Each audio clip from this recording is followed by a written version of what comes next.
One, two, three. All right. Hello, everybody. Welcome to Meet Fit and Lean. If you're new, please hit that like and subscribe button. Let's talk about goals for 2026.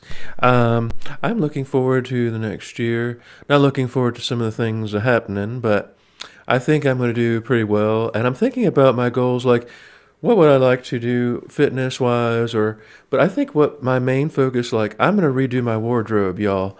I need a new wardrobe, I need a new style, I need a stylist if I can get one. And just I think what I'm going to do, I need a suit, okay?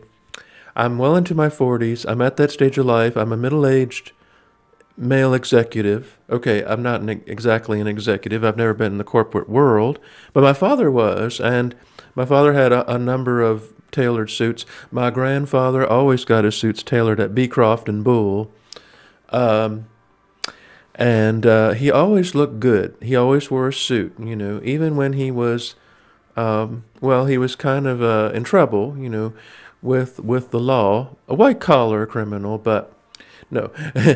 He just had a little bit of a gambling addiction, but he always wore a nice suit.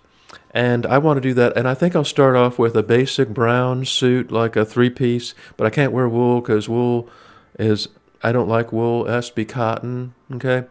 And I'm going to also get like a gray, like a Confederate gray, in a nice Confederate gray suit in the Confederate gray color, and get them tailored. But that's why I need to lose a little bit more weight. I'm not quite there yet. I don't want to jump the gun.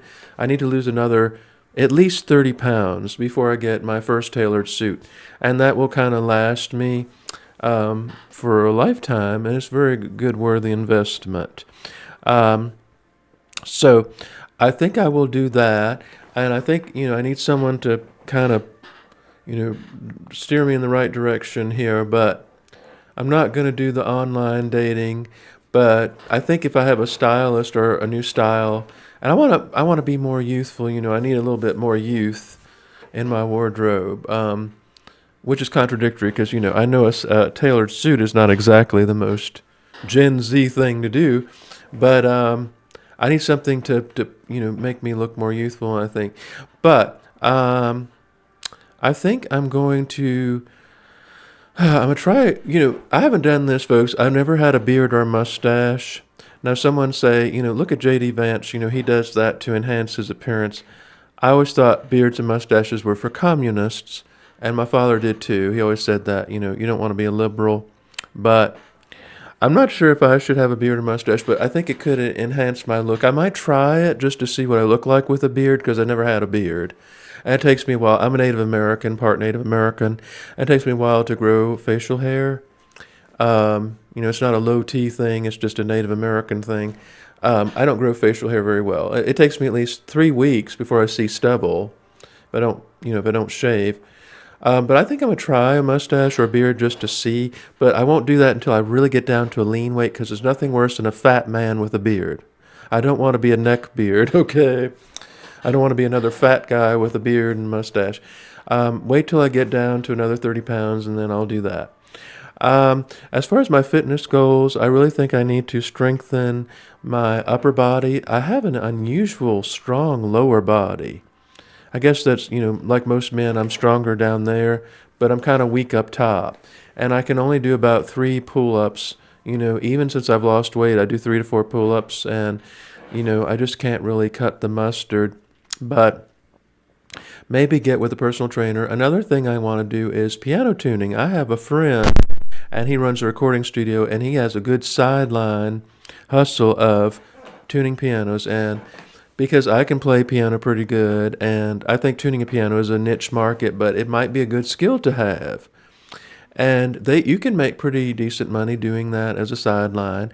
Of course, next year I'm also going back to school. I'm going to Liberty University, the most conservative college in the United States, and it's located right here in Virginia, in Lynchburg, Virginia. I just love the sound of that name, Lynchburg, because it reminds me of whiskey and old things. But it's in Lynchburg, Virginia, and so I'll be taking online courses there. And I am a communications major, y'all. And I'll be taking journalism. I'll be taking graphic design. and some other courses as well. Of course, all of these will probably be replaced by AI by the time I'm finished, but it's never, it's a good thing to try at least. I have a solid GPA, but I have to redo my math because I was terrible at math. They want me to redo that, but they're only going to make me take one math course. That's what I love about these Christian universities. They don't shove the math in your face. There's a lot more important things than math. Okay, um, so I like that, and it's very easy going and go with the flow. And I don't know if I'll move to Lynchburg. I would rather live in Lynchburg than Richmond. It's about 100 miles west of here, so it's not like a million miles away. And I do have some family out that way, but we'll see how that works. So it's basically my goals for next year. I just need an updated wardrobe. I want to get my tailored suits in, y'all. I want to get the tailored suits from Joseph Banks or Joseph A. Banks, one of those boomer places. I don't know, but they give the nostalgia feeling. My father used to do that and he used to pick out his suits to wear. And of course, my mother said he was a little bit vain, but he always had good suits. The only suit, I don't have any suits. I have a couple of sports coats and I have a pair of khakis.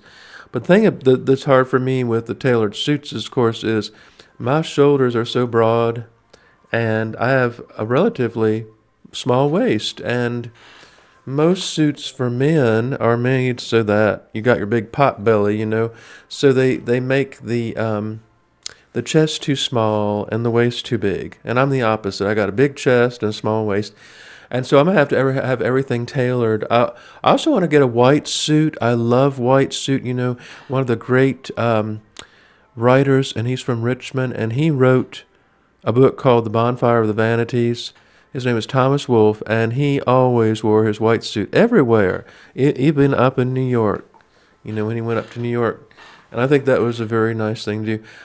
So tailored suits, and I need a pair of black penny loafers. They have to be Weejuns. I got to get those Weejuns on, those Weejuns.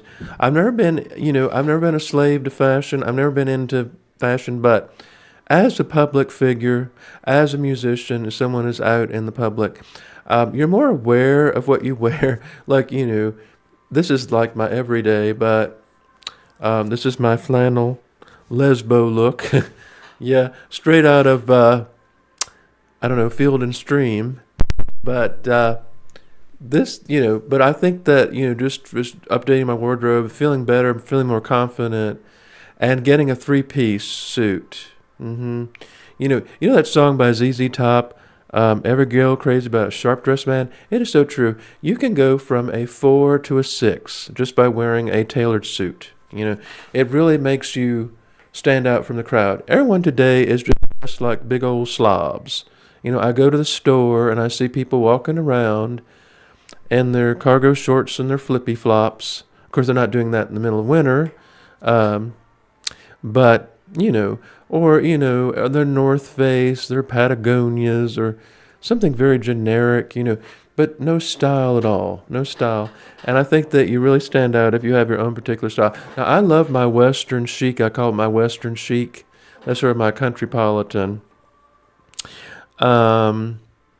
I do have some, ever since I've had these health issues, because I do have something called bradycardia, which is kind of a slow heartbeat. It's not serious at all. It's just my heart was getting down into the 40s, my heartbeat. And I had to wear a Holter monitor and everything. And I had a little bit dizzy, but that all went away. So they're not really concerned about that. But ever since then, I've been paying attention to my diet, and I really avoid the sugars. The sugars are the worst. But I have a shake, like I call it my superfood shake, where I have my kale. I bought fresh kale from the grocery store. I have cranberries, pomegranate. Food is medicine. And if you treat it like, food is medicine, that it's supposed to help you feel better. So I eat that. And I've noticed that my migraines are going away. My bloats are getting better. And the funny thing is, kale does not give me diarrhea. Like, it's the opposite of what most people get because they get diarrhea from these foods. But actually, I feel so much better. My irritable bowel syndrome is really improving. And Today I burned my ankle because I was boiling eggs on the stove, and actually, when I put the water in the sink, it splattered onto my ankle and went down there. But luckily, it was only like a first degree burn, and I healed myself. Now, when I was working at Tropical Smoothie, I pulled out this soup that was super hot, super hot, and I peeled back the vent on the soup, and it burned my thumb. And the girl said, "I'm gonna send you home. Get some Neosporin." And they said, meat is such a klutz in the kitchen, because I kept hurting myself in the kitchen at Tropical Smoothies. I almost lost, well, one of those, these tomato mashers things, like they got little grill. I put my hand in there, and luckily those are mechanical, so it didn't take off my hand, but it left a huge bruise on my hand for a long time, because it's got the little stuff in there to mash tomatoes with. I said, oh no. You don't want me near a stove or anything like that. And the gal there was saying, well, I think we're going to have to find you some other position, because, you're not, you're sort of dangerous there in the kitchen. But my guardian angel was always taking a nap. I said, guardian angel, where are you? But he was always taking a nap. So I always get these accidents all the time. And I was working with a bunch of teenagers. I was only 29 years old, so I was very young. I was just a kid then. But I was working with a bunch of teenagers, and even they knew they were better than I was. But I had to make... Now, the guy that ran the smoothie shop was having an affair on his wife, so he would yell at me a lot because his mistress was come in, and I accidentally mentioned something. I forgot. Something slipped or something. Like I said, oh, where's your wife today? And he's like... You're so stupid. He called me stupid. He said, you're so slow making smoothies. How long have you been working here? Well, he was just upset because I foiled his affair he was having with it on his wife. He was having an affair on his wife. I would never do that to my wife, and I will tell you this: my wife would be so happy, because I would be, I'm not saying I'm a simp, okay, but I would be there. I would not even think on cheating of my wife. I'd be too lazy. It's too much effort to cheat. So I'd be too lazy to be infidelity is not something I would do. I will say this: I think my wife would be very, very pleasantly surprised on her honeymoon. Let's say this: small things come in big packages. Okay? Or is it big things come in small packages? I can't remember. Anyway, I don't think she'd be disappointed in any sort of way. But I just can't believe these people are so blessed to have, a beautiful wife, and you got to go cheat on your wife with the floozy down the street. And of course, this man went to church. He said, oh, I'm a church praying man. I go to church and all, Spare me that. Well, you need to get, and I hope that he got right with the Lord, because that is not something very nice to do. Okay, and that's not something I would do. But anyway, folks, I just want to give you all an update. I will be doing some more weigh-ins. Now, I didn't want to spoil it because I am kind of stuck at 228. Okay, I'm stuck there, but the good news is my body fat has gone down. It's going down, and my clothes are feeling so much better, and I don't know if I found the magic secret to weight loss. All I'm doing is avoiding the sugars and eating whole foods. Like I eat kale and apples and like all this stuff. And before, like I would try to, sprinkle in some brownies, or I don't do any of that anymore. I just eat. I save that for very rare occasions, and I just eat like fruits and vegetables and chicken and stuff. It's very boring, but I think, I want to be on this earth for a little while longer. And there's no guarantee. I mean, you can eat healthy and drop dead tomorrow, but I just want to be around for a little while. So thank you all for watching. Go to my website, meanskeletonsplates.com. And remember, folks, say a prayer for someone special today. Bye-bye.